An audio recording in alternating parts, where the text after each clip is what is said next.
Hello students, welcome back. In the last lecture of electromagnetics preparation strategies, we have gone through unit number 4. As I was telling you in the last semester also, we will focus on unit number 4 and unit number 6 more oftenly, because even these two units can decide that whether you are going to clear this subject or not. So unit number 4 we have already covered. So today we will talk about unit number 6, uniform plane waves. So what are the points that we need to cover in the uniform plane waves?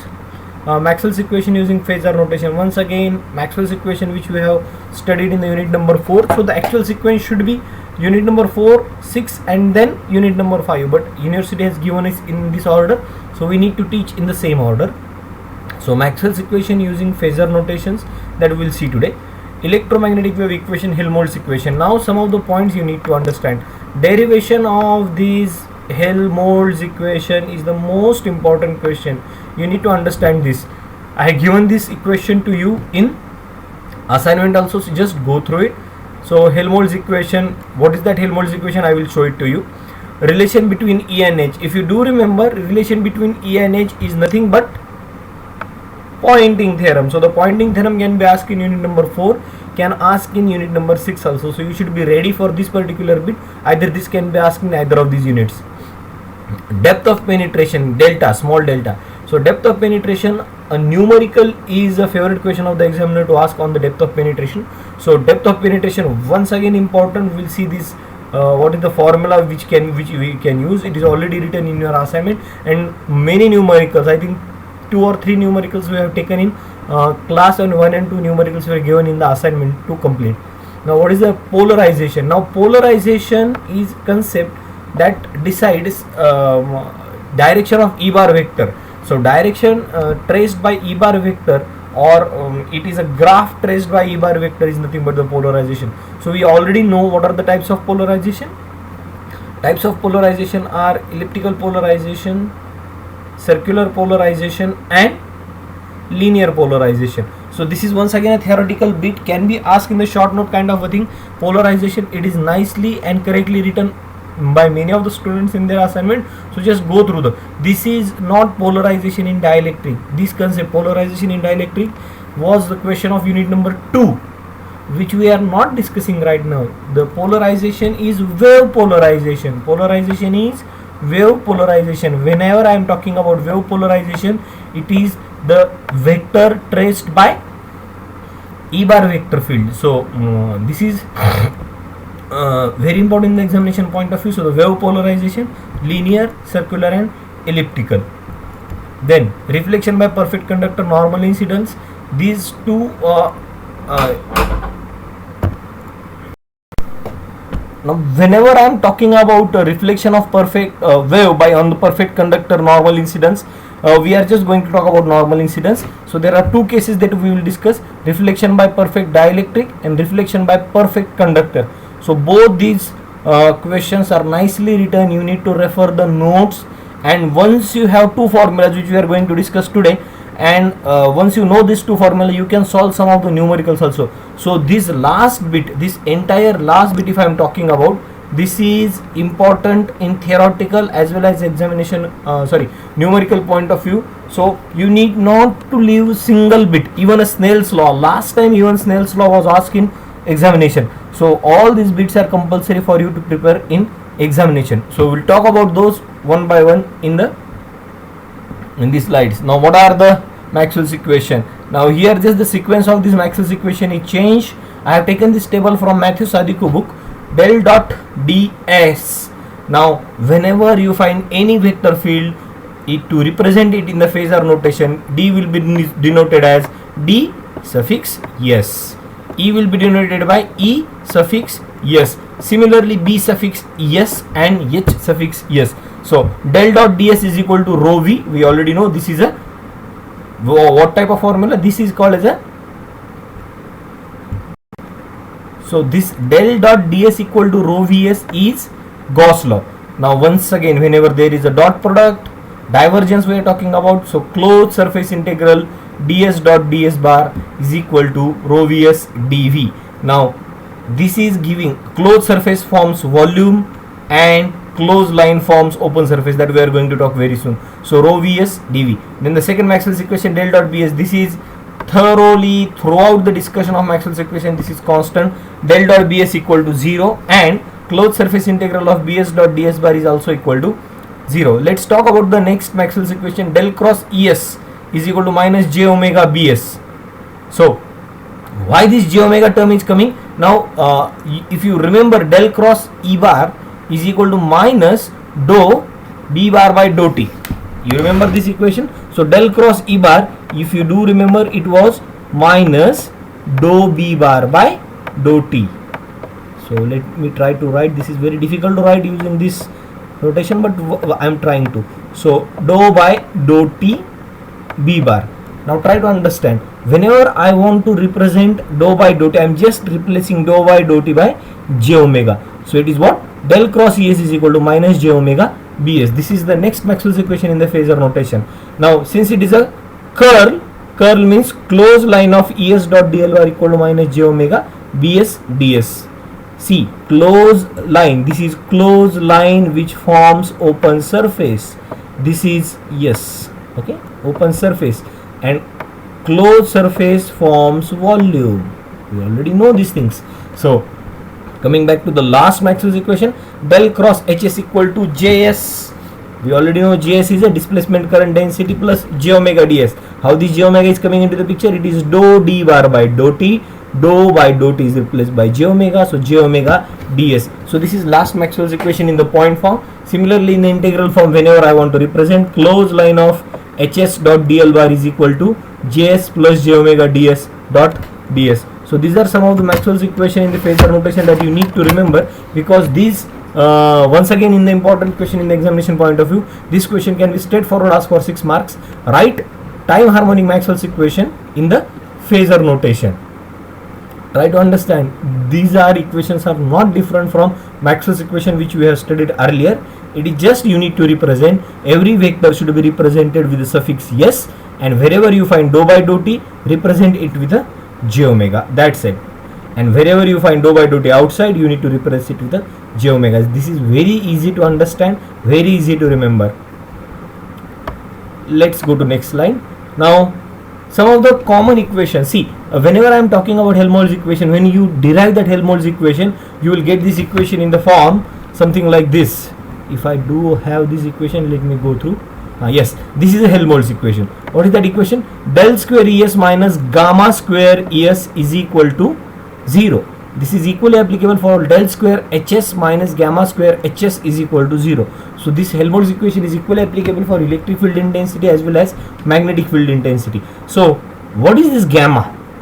Gamma is called propagation constant, and it is represented as gamma square is equal to j omega mu inside a bracket sigma plus j omega epsilon. Usually you have written this in terms of gamma equal to square root of. If I take square root on both sides, I will get gamma equal to square root of this thing.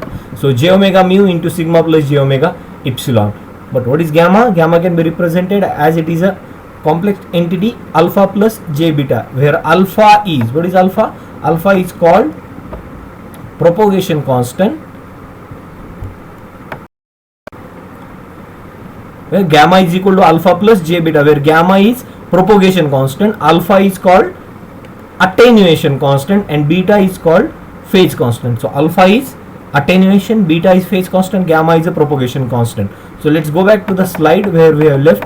So when you derive the Helmholtz equation, at last you will get these are the expression for alpha and beta. These are generalized expression, and you need to find some special cases depending on this, but this equation remains same. So alpha is equal to omega under root 1 square root, this square root is till end, inside square root omega epsilon by 2, bracket open, one more square root open, this square root is applicable only till 1 plus sigma upon omega epsilon bracket square minus 1, and only difference in alpha and beta is that instead of minus 1 here it is plus 1. So you need to remember these expressions for alpha and beta. Whenever we are going to discuss some special cases, you need to just represent. If I say for lossless dielectric or for free space, sigma is equal to 0. If sigma equal to 0, square root of 1 minus 1 get cancels, and we get alpha equal to 0, and we will get beta is equal to omega under root mu epsilon. So we'll try to solve these expressions. We already did it, but try to remember basic formulas for alpha and beta. And along with that, remember gamma equal to alpha plus j beta. So this is also important. alpha plus j beta, j beta. Now let's talk about this eta. Eta is called intrinsic impedance. Intrinsic impedance is denoted by square root of j omega mu divided by sigma plus j omega epsilon. Remember one thing, gamma is equal to j omega mu into sigma plus j omega epsilon, and eta is equal to j omega mu divided by sigma plus j omega epsilon. This is intrinsic impedance. It can also be represented as magnitude of eta at an angle theta eta. Theta eta is a angle of intrinsic impedance.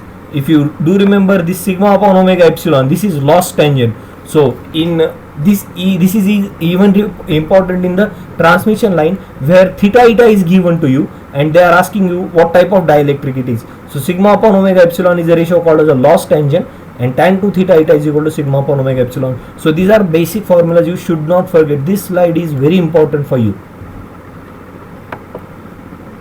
Coming back to the plane waves in the free space. So this is a special case. So earlier case, Helmholtz equation we derived it for lossy dielectric, and if I am going to just modify the formulas for free space. For free space, what I am going to do? Sigma equal to 0, sigma and epsilon is equal to epsilon 0, epsilon r is equal to 1, mu is equal to mu 0, mu r is equal to 1. So this forms sigma equal to 0, epsilon equal to epsilon naught, mu equal to mu naught. So if I put these equations in alpha, beta and gamma, what I will get? Alpha equal to 0. I have already talked about that.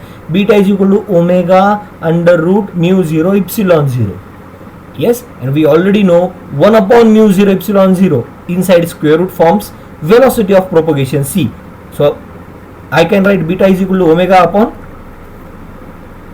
c. C is the velocity of propagation. Then alpha is attenuation constant, beta is phase constant. Let's talk about this v, velocity of propagation of wave. It is 1 upon square root of mu 0 epsilon 0 is can also be denoted by small c. C value is 3 into 10 raised to 8. This is only applicable for free space. C is equal to 3 into 10 raised to 8 meters per second. It is only applicable for free space, and lambda equal to 2 pi by beta. These equations are not going to change for free space. Lambda equal to 2 pi by beta valid is hold true for any condition.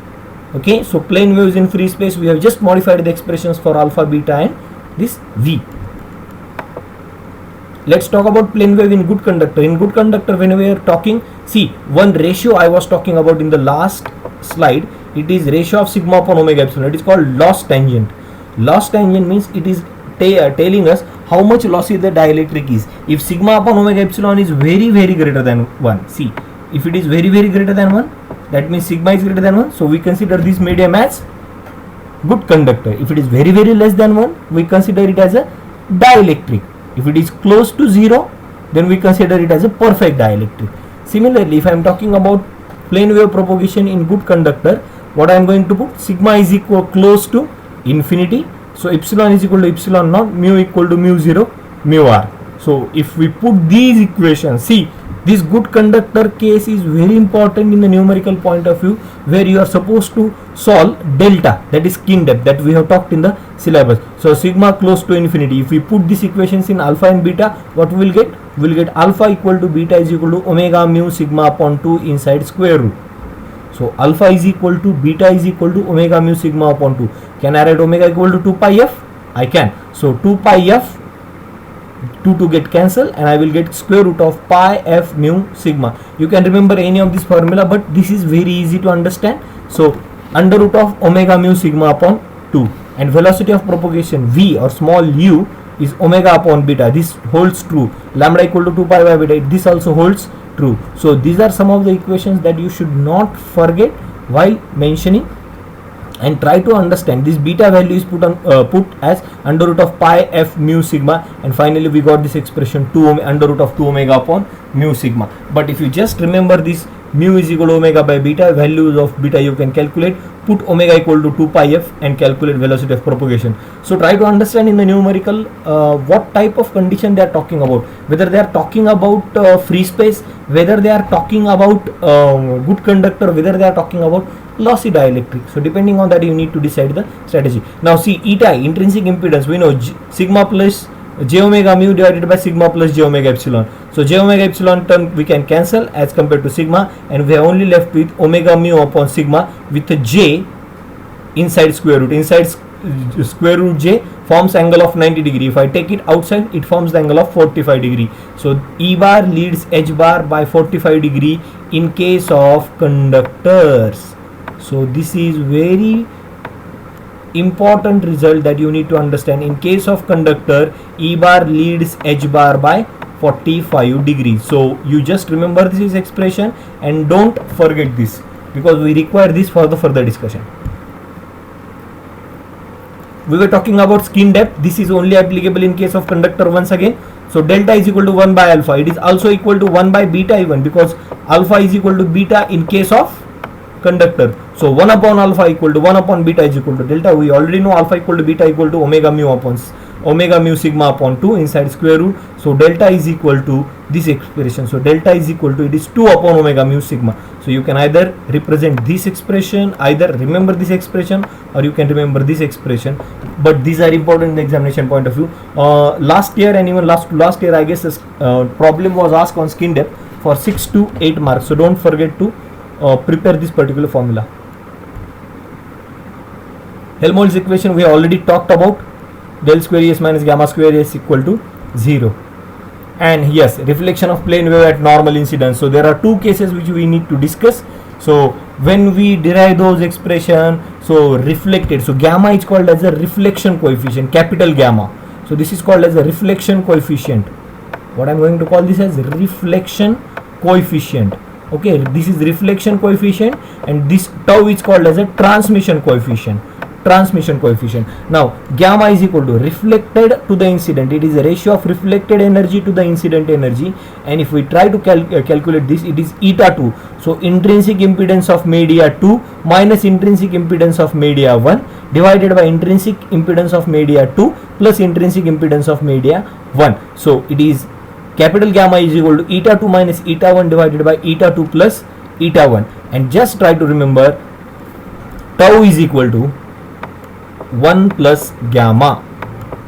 Tau is equal to 1 plus capital gamma. If you just remember this, calculate gamma, add 1 to it, you will get tau. But if you need to solve, so tau is the transmission coefficient. It is transmitted energy to the incident energy is 2 eta 2 divided by eta 2 plus eta 1. So these are also important formulas in the examination point of view, where you need to calculate these tau equations. Now when we decide a case when it is a perfect conductor, then eta 1 gives us some different value, and accordingly we need to put. But these are the basics formula that you need to understand. If you understand these two formulas, you can solve any numerical based on it. Try to understand the notations. Capital gamma here is reflection coefficient. Even capital gamma is a reflection coefficient in the transmission line also, and tau is a transmission coefficient. We are talking about waves right now.